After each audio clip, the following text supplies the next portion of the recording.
Welcome, everyone. I'm Emily Jashinsky, culture editor here at The Federalist. I am happy to be joined today by investigative reporter Dylan Howard. Dylan is the author of the new book, Bad, which takes a look at the life and times and career of Michael Jackson. He's also the author of a deep dive into the allegations against Jeffrey Epstein. The subtitle of that one, I think, is poignant, Dead Men Tell No Tales. And he's also the author of Royals at War. Dylan, thank you so much for joining us. It's good to be with you, Emily. Thank you. So you have a habit of investigating powerful people. Why don't you just tell us right away how you got started doing that? Well, I've always had an insatiable appetite to want to tell stories from a very young age. I was a cadet reporter at my local newspaper, which was a Murdoch-owned newspaper in Australia, and have carried that brand of journalism through to here in the United States. And I don't view it as being anything but what we were taught at journalism school, and that is to investigate, to shed light on dark spaces. And sometimes that requires you to go down dark alleys, not knowing what you might find. And I think that is the ultimate pursuit of journalism. You know, having had experience at places like the National Enquirer and doing so much of this like pop culture deep dives, would you say the culture of celebrity journalism has changed over the past decade? Do you think it's gotten, in my opinion, it's gotten more lenient, it's gotten more friendly? Is that similar to your take on it? Certainly not from your reporting. Your reporting has not gotten friendlier, but I think in general, the corporate press it does seem to have gotten friendly towards celebrities. Well, I think we're going through a cultural reckoning, and I don't think that the celebrity industry is immune from that.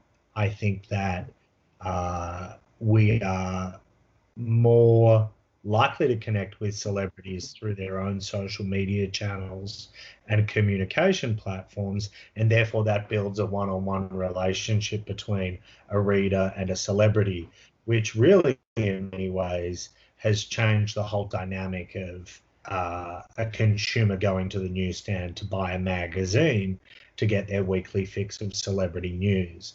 So I think that, coupled with the cultural reckoning that we are currently facing, certainly has changed the entire dynamic of celebrity reporting. Tell us about Bad. Now, this book is really interesting because the reckoning on Michael Jackson is something that's happened really. I mean, obviously he had a trial, but our culture's decision to really reckon with the veneration of Michael Jackson in popular music and in popular culture more broadly has really started to gain momentum over the past couple of years. Tell us what you uncovered in Bad, and if you could even talk a little bit about why you think some of this stuff took so long for us to start coming to terms with. Well, I decided to write this book in the wake of the HBO documentary Leaving Neverland. You have to understand that Leaving Neverland was a subjective exercise. Its two stars were Wade Robson and James Safechuck, and a director whose intent was to tell their stories. It was not an objective portrayal in any sense of the life and times of Michael Jackson. Now, as someone who grew up listening to Michael Jackson and probably moonwalked far too many times across my parents' living room floor, I set out on this voyage to determine whether, as one lawyer said in Finding Neverland, Michael Jackson ran one of the most sophisticated child sex procurement rings the world has ever seen. That's obviously since been eclipsed by Jeffrey Epstein and Ghislaine Maxwell.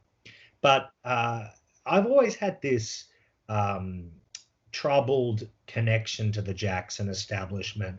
And by the Jackson establishment, I mean his rabid fan base that doesn't take anyone that criticizes Michael Jackson kindly. So I remember distinctively during the Conrad Murray trial that I was sitting in a small studio at CNN, appearing on the HLN show Nancy Grace, and I dare call Michael Jackson a drug addict. And my phone that was sitting on the table in front of me lit up like the night sky on July 4. And I was being inundated with a barrage of abusive text messages from Jackson fans who were threatening me, threatening my life, telling me they were going to kill me, etc., etc., etc. So this book was a rite of passage for me because I wanted to take an impartial look at Jackson's entire existence and try and come up with a conclusion as to who really was Michael Jackson. And sadly, in the end, I came up with a conclusion that he was this genius pop icon whose music has transcended so many generations, but he was also an arch manipulator who had an obsession with young children, specifically young boys. Though he was never convicted of any pedophilia, there is ample evidence to suggest that he knew the difference between right or wrong, and he was prepared to abscond that in furtherance of his obsession with young children. You mentioned he had a habit of, not a habit, he had a talent probably for manipulating people. What form did that take? What did that look like? Was that in terms of maybe coercing some of the alleged victims' parents into cooperation? What, in terms of Michael Jackson being manipulative, what form did that take in his life? You raise a very valid point. The reality is that Wade Robson's parents and other children's parents allowed their innocent toddlers to be around Michael Jackson without supervision or without being chaperoned at the expense of potentially their innocence. But of course, Michael Jackson at the time was not being accused of any of these heinous acts. So one, you can potentially see that a parent was looking to exploit the connection with Michael Jackson to benefit their child, but at the same time, we didn't necessarily know about the odious claims that have subsequently come out about him. But Michael Jackson just was not a manipulator when it came to young children. He was a manipulator when it came to feeding his drug habit. He would doctor shop. He would use Dr. Arnold Klein, the late plastic surgeon in Beverly Hills. He used Conrad Murray right through to his very death to ensure that he had his supplies of drugs, industrial supplies of drugs that wouldn't necessarily be prescribed for you or I in order to make us go to sleep. And ultimately, it was that manipulation which cost Jackson his own life. I think the number one question that I have heard from people, and it's certainly my top question, is why would these parents of the alleged victims in so many cases entrust their children to Michael Jackson? Through your reporting, what have you been able to discern about their motivations? It does seem so glaringly like a bad decision. And then I guess I would also add to that question, do you think these parents had their suspicions? Certainly in the case of one of the individuals who settled out of court and didn't pursue criminal charges against him, the father did believe that something untoward was going on, and they took a $23 million payout from Michael Jackson to avoid going and or the prosecution charging him with crimes. So some parents certainly did, but I think there was almost a blind worship from other parents as well. But again, you have to put it into the context of that time. Sure, anyone that was around Neverland Ranch saw that things were odd, that he had these childlike dolls and his behavior was obscene, bordering on peculiar. So I reckon if I was a parent, I would have,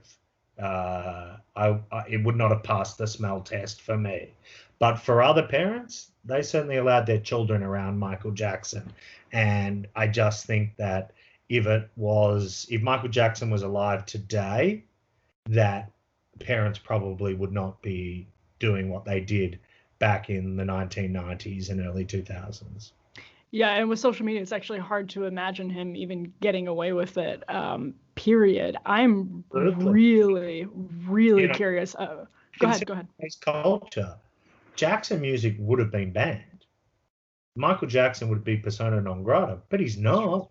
He's still played on the radio station, right? Yet Bill Cosby has been taken off the air, and others have been taken off the air because of the woke culture. Why is Jackson not?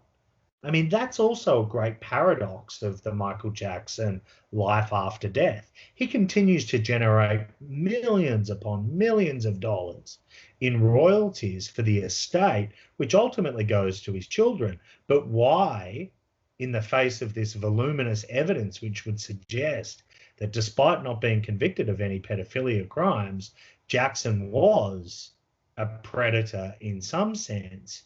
Why has society not banned him like it's banned others?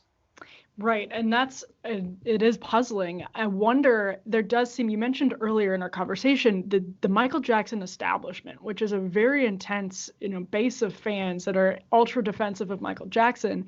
And after your reporting and investigating all of this stuff out, I'm curious what you would say, the best argument. What is the piece of evidence that they're not considering, or what is the best argument the best evidence in favor of his guilt that they should consider? Not that some of them are all that open-minded, but to those that are open-minded, what is the most persuasive piece of evidence or argument that they may be worshiping somebody who does not deserve their respect?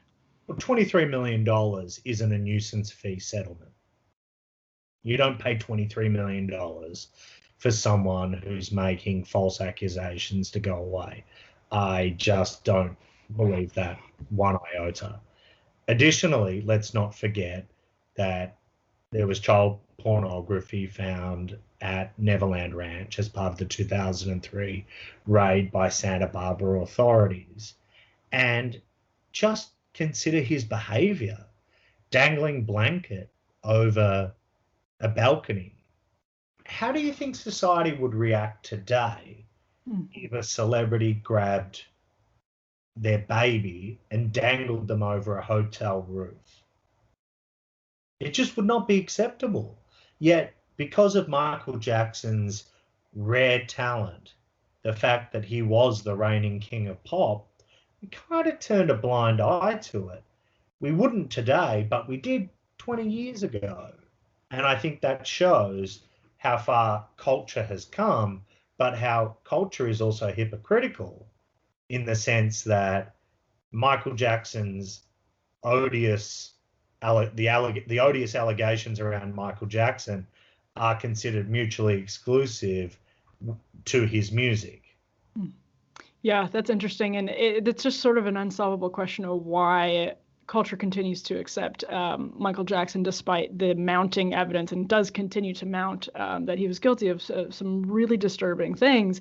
I'm so curious, as someone who's investigated the Epstein case and the Michael Jackson case, when you were talking about Neverland Ranch, it reminded me so much of Little St. James. I'm curious if you could talk to some of the parallels that you may have encountered in the course of investigating both of these men.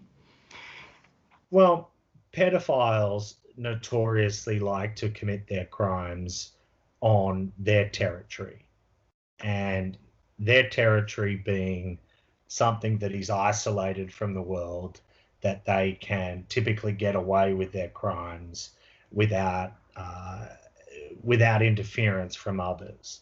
Now, we know Jeffrey Epstein used Little St. James, or Orgy Island as it's nicknamed, largely for his sex trafficking ring, but he also used his estates that were also as grand as what Neverland was. His house in New York was the most expensive townhouse the city has seen.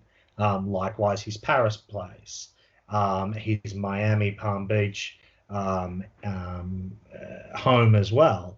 These were estates that were used for seclusion and for almost allowing him to weaponize his peccadillos, Jeffrey Epstein, to savage the innocent lives of the victims that he did. Was there something about the power dynamic? And I'm sure the answer to this is obviously yes, but what was it in having conversations with alleged victims? Something about the power dynamic between both Michael Jackson and his young victims and Jeffrey Epstein and his young alleged victims. What do they tell you about why, they ended up in these situations? Well, I think there are a couple of similarities, but there are also dissimilarities that we ought to point out. For example, Jackson would shower these young boys with gifts and the such. So he would prey into a vulnerability of them wanting something. Likewise, Jeffrey Epstein preyed upon lower socioeconomic teenagers who wanted money, and he would pay them for massages. But there is also a difference in terms of the power dynamic. Jeffrey Epstein was, like Jackson, a manipulator, but a manipulator on a far greater scale and for vastly different reasons than Jackson. Jackson's only manipulation was to have these children surround him, whereas Epstein's manipulation was to collect information on the powerful, the rich, and the famous that was within his orbit for the benefit of foreign intelligence agencies. My book, Epstein, Dead Men Tell No Tales, lays it out quite blatantly that Jeffrey Epstein and Ghislaine Maxwell inherited the business of spying from Maxwell's father, Robert Maxwell, the late media tycoon, who once owned the New York Daily News and the Mirror Group, who was a known Israeli Mossad spy, and that Epstein, for close to 3 to 4 decades, traded in this compromat on these high-powered and high-profile individuals and sold their information for his own gain. So the power dynamic between Jackson and Epstein can't really be compared. Yeah, although yes, and I'm curious about as well the fact that like they were both preying on socioeconomically disadvantaged people, and what is it about that was, I mean, it's really sick and it's clever, and I think that's what makes it especially sick. But what is it about that enabled them to go about this in so many cases? Well, that is atypical of the manipulation. That is a clear-cut example. Prey upon the vulnerable, prey upon the have-nots to get what you want. And in the case of Epstein, that is exactly what he did. And he also used similar techniques to Jackson in the sense that he would dangle the notion that you could be a Victoria's Secret model if you participate in this audition process with me due to his connection with Leslie Wexner. Jackson, of course, would say, you could be a star. You could be on stage with me performing around the world if your dance moves are up to it. So I can sort of see the same techniques being used, but the overall goal of what both men were trying to achieve was different. And Epstein is complex in the scenario that he had his own sexual peccadillos that he was trying to service, but he was also using that to run this international espionage scheme, the likes of which the world has never seen before. Yeah. So now that Ghislaine Maxwell's been, she's been arrested, she's been detained, what can we expect? I mean, it comes from your subtitle here, Dead Men Tell No Tales. What can we expect from Ghislaine Maxwell, assuming she survives to be questioned and potentially talk? So in my experience, I believe this is what's going on behind closed doors right now. The Southern District of New York, which is the most feared prosecutorial body inside the Department of Justice, has built a case that is so unimpeachable against Ghislaine Maxwell that she's going to get the book thrown at her. And a jury of her peers is likely to find her guilty and give her a very, very significant jail sentence, the likes of which Harvey Weinstein saw and Bill Cosby saw, that were relevant to the current cultural movement. So how did they get to that point? They likely built a case by finding alleged co-conspirators and threatening them with prosecution unless they cooperated with the government and turned federal informant and provided evidence against Ghislaine Maxwell. So when it goes to trial, or if it goes to trial, I think you'll see a parade of witnesses that will testify against Ghislaine, those that she thought were once in her inner circle, which begs the question, is she going to go to trial? Right. I think the reality is that it would be a foolish decision for any defense attorney to suggest that she try and fight this. She was guilty of one thing, excessive hubris. She believed that the Jeffrey Epstein plea deal that was secured in 2007 and 2008 ensured that she would never be charged.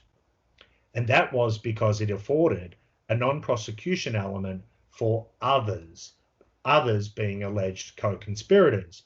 But by the very virtue of Jeffrey Epstein's arrest 12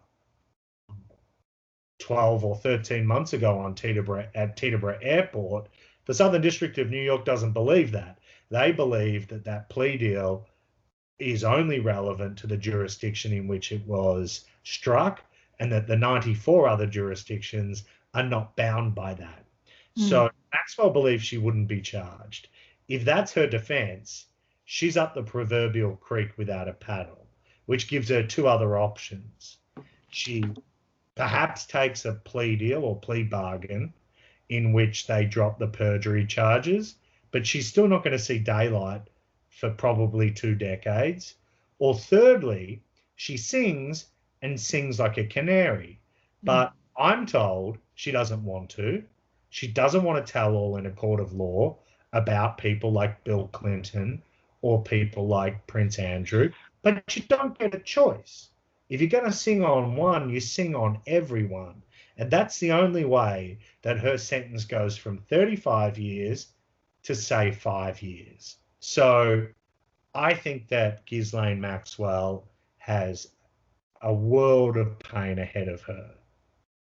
So if she does sing, who of the powerful people that we know were, in the Epstein Maxwell orbit have the most to be concerned about based on your reporting? I think Prince Andrew does. However, Prince Andrew is unlikely to face any charges from the US government. One, because it would cause a constitutional crisis between two allies. And we've certainly got a hint from the Department of Justice that Prince Andrew is not going to be prosecuted. They have said that they won't extradite him for questioning, which suggests to me that they got enough evidence against Maxwell from other alleged co-conspirators, and that they likely took deals in order to work with the government.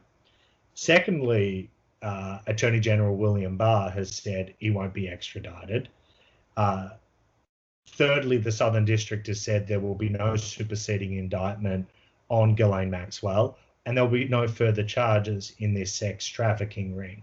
So I think all of the men that have been linked to this will be breathing a tremendous sigh of relief to hear that. But it begs the question, is there two tiers of justice in this country? One for celebrities and the wealthy, and one for you and I. Now, these men, if they did participate in sexual crimes, should have the book thrown at them. There's no doubt about that. These men, together with Jeffrey Epstein and Ghislaine Maxwell, took the lives of hundreds of innocent young women, One of those I know personally who has been adversely affected tremendously by this sex trafficking ring. So I have a question, and that question is, why would we allow those that participated in underage sex with these women who were exploited for the benefit to be able to get away with it?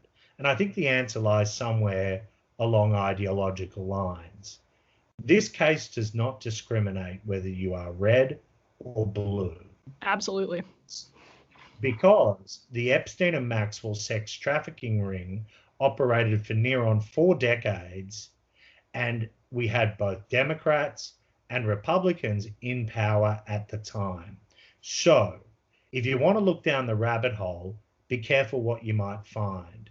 It might be something so sinister, which is why the mainstream media is too afraid to report the details that are unimpeachable. And that is that Maxwell and Epstein were spies. It doesn't fit their narrative. Their narrative at the moment is if you're on the left, then you're going to cover news that is going to get Donald Trump tossed out of the White House.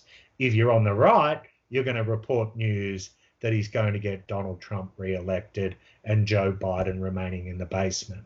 So it doesn't fit the mainstream media's narrative to expose the heinous activities of this sex trafficking ring. Right. And I really appreciate that you brought up the point that the Epstein case does not discriminate red versus blue. And that brings me to the question I wanted to ask, which is if you could talk about how damning the alleged associations between Bill Clinton and Jeffrey Epstein are, and Donald Trump and Jeffrey Epstein are. Bill Clinton in particular does seem to have lied about his having visited Little St. James. There's evidence that Bill Clinton was on Little St. James. So I'm curious, about your take on how damning the allegations against both of those red and blue presidents are. So both men have sought to minimize their involvement with Jeffrey Epstein. In the case of Bill Clinton, he has said that he's never been to the island, and that he only flew on the so-called Lolita Express a handful of occasions. I'm juggling my hands at 28. That's not a handful. That's juggling. Right. So he has lied. You're 100% correct. Why has he lied? Only he can answer that question. But Jeffrey Epstein wasn't hanging around with Bill Clinton to talk about whether the New York Jets beat the Giants at the weekend. This was at a time when his wife Hillary was a senator, was serving on various committees, and had access to really important information that would benefit foreign intelligence.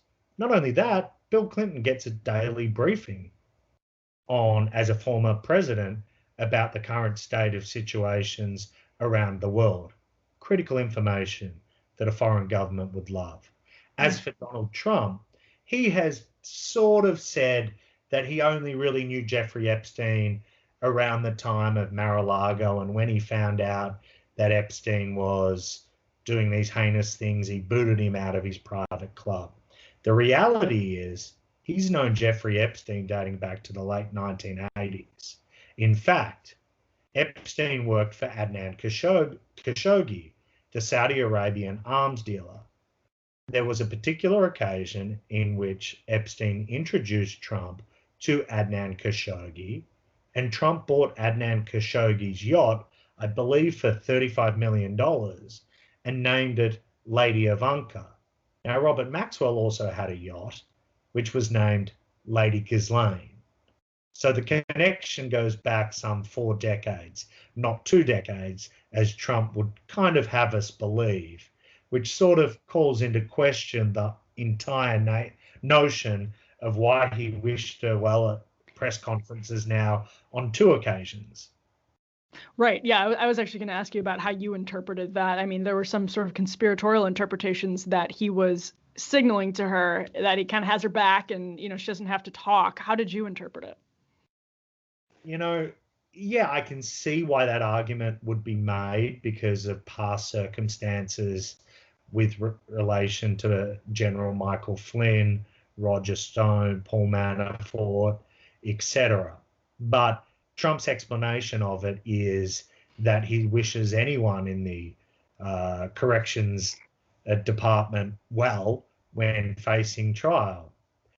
That doesn't ring true to me.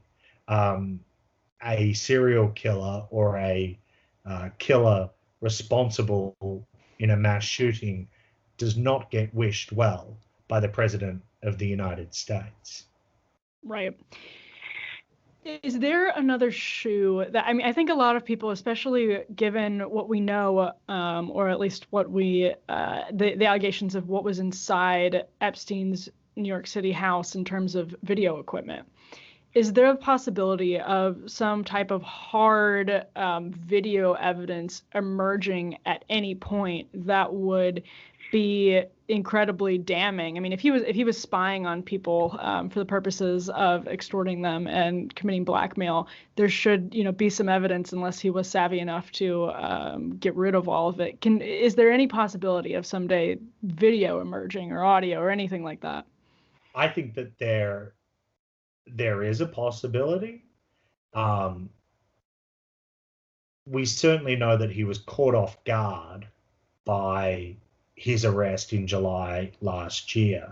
Otherwise, why would he have returned from France, where France has notoriously a very strong and arduous extradition policy to the United States?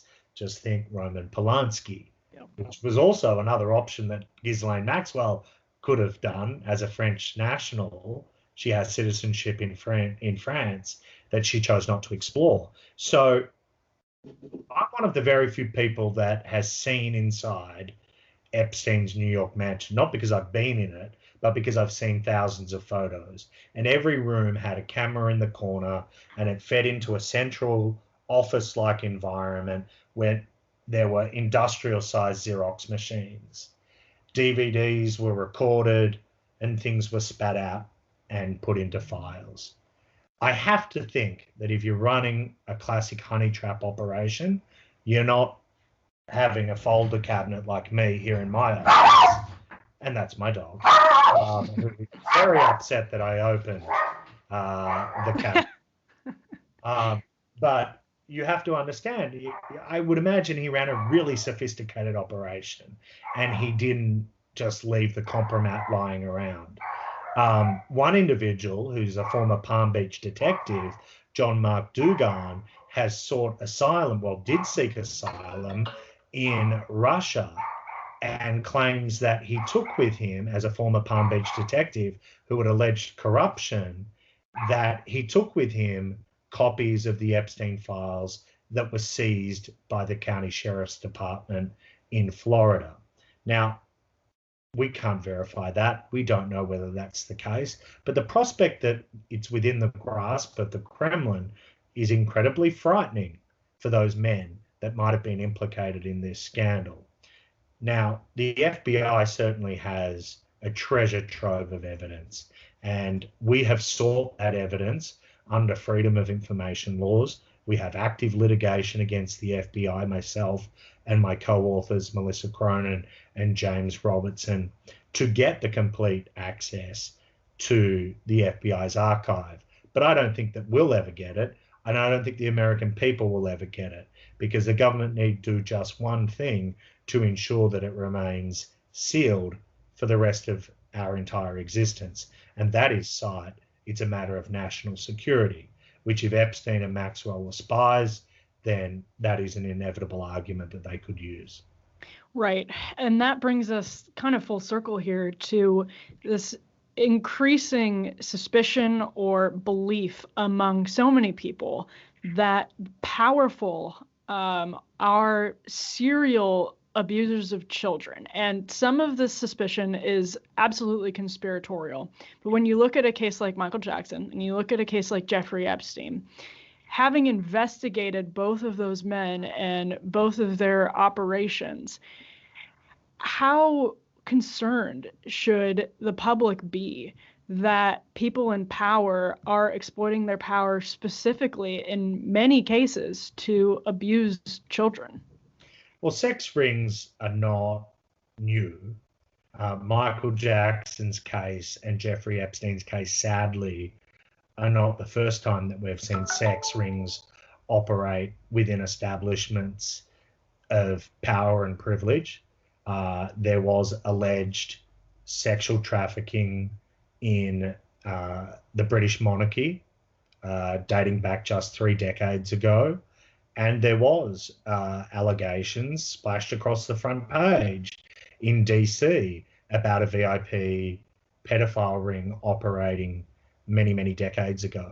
I don't think that they are connected, and there is the conspiratorial suggestion or belief or credibility that is being afforded to this network of sex traffickers. I just don't subscribe to that theory at all. But I do think that there is a common makeup when someone is a narcissistic sociopath and has power, privilege, that they believe that they are devoid of justice. And I think that power feeds into that, but I don't think they are connected in any way. Is it an uphill battle to investigate and report a lot of this stuff, given that it does implicate people on both sides of the aisle, and powerful people are terrified and so very threatened by it? Are you subject to a lot of attacks by people in the corporate press? Is this something that the media itself doesn't pursue in the same way that you do because of probably what I imagine you face as you're investigating a lot of this information? Look, I tend not to read a lot of what is written about me, and that's purposeful because I believe that, as I said earlier, the media has become weaponized, in part because of the man sitting in the Oval Office who has created the partisan divide between our country. And a lot of that criticism of me is like water off a duck's back, because what I know is when I set about doing work and investigations and deep dives, and I'm prepared to go places where others won't, I'm doing it because I know there's a story there, a story that ought to be told, a story that upholds the very tradition of the Fourth Estate, to be a bastion of truth and to tell people information and let them make up their minds.